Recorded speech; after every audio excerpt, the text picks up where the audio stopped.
صدر ابراہیم محمد صالح بھارت کے 4 روزہ دورے پر آج سے پہر نئی دلی پہنچے۔ وزیر اعظم نریندر مودی کل جناب صالح سے بات چیت کریں گے۔ بات چیت کے بعد کئی سمجھوتوں پر دستخط کیے جانے کی توقع ہے۔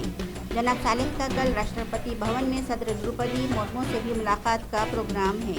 وزیر خارجہ ڈاکٹر ایس جے شنکر آج مالدیپ کے صدر سے ملاقات کریں گے۔ جناب صالح کا بدھ کے روز ممبئی کا دورہ کرنے کا بھی پروگرام ہے۔ نیتی آیوگ کے رکن ڈاکٹر وی کے پال نے ہمارے نامہ نگار سے بات کرتے ہوئے کہا کہ حکومت نے منکی پاکس کے مسئلے سے نمٹنے کے لیے 15 ICMR لیبارٹریز کا ایک نیٹ ورک قائم کیا ہے۔ ہندوستان میں پچھلے 24 گھنٹوں کے دوران کورونا وائرس کے 16,464 نئے کیسز رپورٹ ہوئے ہیں اور 39 ہلاکتیں ہوئی ہیں۔ مرکزی وزارت صحت نے بتایا ہے کہ نئی اموات کے بعد ملک بھر میں اموات کی کل تعداد 5,26,396 ہو گئی ہے اور ایکٹیو کیسز کی تعداد 1,43,979 ہو گئی ہے، جو کہ ملک کے کل مثبت کیسز کا 0.3% ہے۔ پچھلے 24 گھنٹوں کے دوران 16,112 مریض کورونا سے صحت یاب ہوئے ہیں اور صحت یاب ہونے والوں کی مجموعی تعداد 4,33,65,890 ہو گئی ہے۔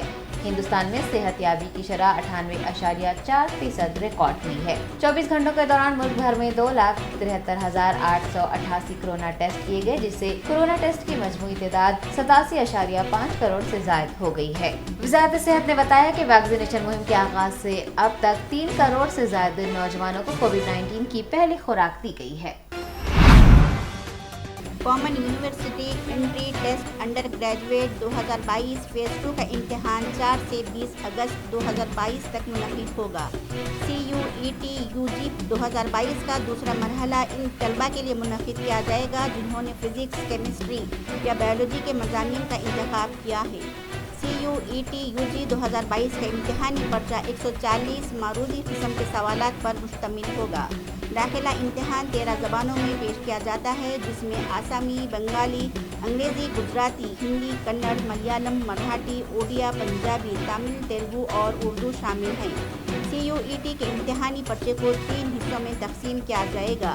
امتحان 2 سلاٹس میں منعقد کیا جائے گا اور امیدوار زیادہ سے زیادہ 9 امتحانی مضامین میں حصہ لے سکتے ہیں۔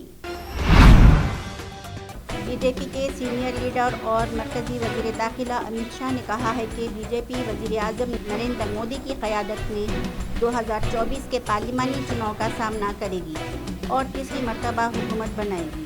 کل پٹنہ میں بی جے پی کی 7 قومی محاذی تنظیموں کی 2 روزہ مشترکہ قومی ایگزیکٹو کمیٹی کے الوداعی اجلاس سے خطاب کرتے ہوئے جناب شاہ نے کہا کہ وزیر اعظم نریندر مودی کی کرشماتی شخصیت اور مرکزی حکومت کی طرف سے کیے گئے شاندار کاموں کی وجہ سے آئندہ پارلیمانی چناؤ میں مزید سیٹیں جیتنے میں بی جے پی کو مدد ملے گی۔ اس موقع پر بی جے پی صدر جے پی نڈا نے دعویٰ کیا کہ سبھی دیگر اتحادی پارٹیاں آنے والے دنوں میں ختم ہو جائیں گی اور صرف بی جے پی ہی بچے گی، کیونکہ ملک میں وہ واحد نظریات پر مبنی پارٹی ہے۔ لوک سبھا سے معطل ہوئے اراکین پارلیمنٹ کی معطلی ختم ہو گئی ہے۔ لوک سبھا میں اپوزیشن کے ساتھ اتفاق کے بعد معطلی ختم کرنے کے لیے تجویز لائی گئی تھی۔ اسی کے ساتھ لوک سبھا سے معطل اراکین پارلیمنٹ کا سسپینشن ختم ہو گیا۔ جولائی کے آخر میں پارلیمنٹ میں پلے کارڈ دکھانے کے سبب کانگریس کے 4 اراکین پارلیمنٹ کو لوک سبھا سے پورے سیشن کے لیے معطل کر دیا گیا تھا۔ جن 4 اراکین پارلیمنٹ کو معطل کیا گیا تھا وہ منیکم ٹیگور، TN پرتاپن، جوتھمنی اور رامیہ ہری داس ہیں۔ بیرسٹر اسد الدین اویسی MP و صدر کل ہند مجلس اتحاد المسلمین نے کہا ہے کہ ان کی پارٹی دسمبر 2023 میں ہونے والے راجستھان اسمبلی کے انتخابات میں پوری طاقت کے ساتھ حصہ لے گی۔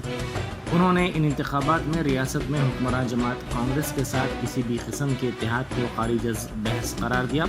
انہوں نے کہا کہ ان کی پارٹی ریاست میں کور کمیٹی قائم کرے گی اور تمام سطحوں پر تنظیم بنانے کے لیے کام کیا جائے گا۔ انہوں نے کہا کہ اتحاد کے مسئلے پر پارٹی حالات کا جائزہ لینے کے بعد فیصلہ کرے گی۔ انہوں نے کہا کہ کانگریس یا بی جے پی سے اتحاد نہیں کیا جائے گا۔ صدر مجلس نے کہا کہ یہ لڑائی اقتدار حاصل کرنے کے لیے نہیں ہے بلکہ سیاسی قیادت بنانے کے لیے ہے، جس کے لیے پارٹی راجستھان پہنچی ہے۔